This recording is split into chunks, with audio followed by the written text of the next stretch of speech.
I'd prefer not to discuss my personal preparedness, although I do have some contingency plans for things getting worse than I might otherwise expect.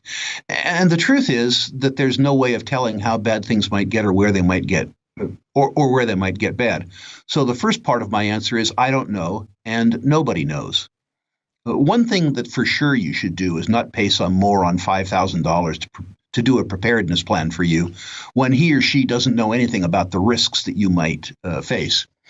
I suggest that the steps that were outlined in that wonderful underground pamphlet available online, PT had. PT, depending on how you choose to define it, was perpetual traveler, professional traveler, or prior taxpayer.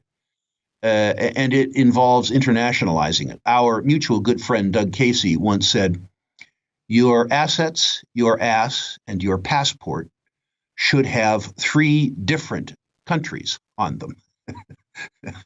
The idea being that you may or may not be able to choose a domicile that will be problem free.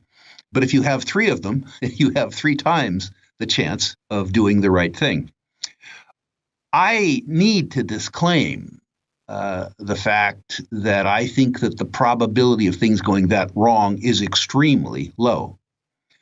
I'm an optimist. I think we get through all this idiocy. I don't think we get through all this idiocy unscarred, but I do think that we get through this idiocy. I remember asking the same sort of question of my grandfather in 1967 or 1968 when I was a teenager, and where, as I became aware of inflation, I became nervous about it, but where also you'll remember this country in 1967 or 1968 with civil disturbances, racial disturbances, the fact that I, as a young kid in California, was preparing to go to university where I might have to wear a gas mask to get to class.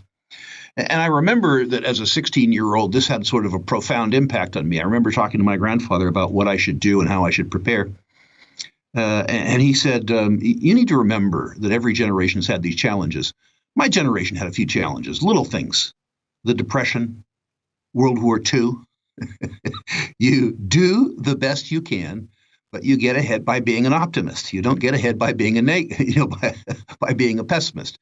If you go down to the coast and you look at those big yacht harbors, has been pointed out, the pessimists don't own any of those yachts, and the pessimists are the ones who aren't prepared at all. Preparedness takes capital. So worry about getting capital before you worry about anything else.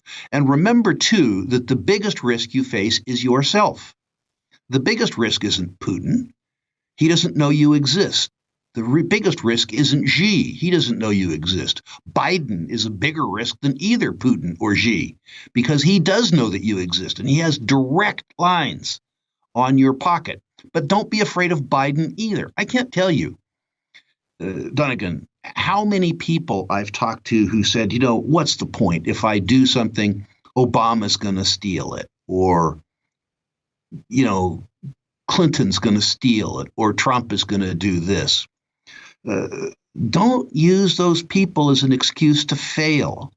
Don't use your fear of the unknown as an excuse not to work your ass off today for your betterment and your preparedness. Your biggest risk is you.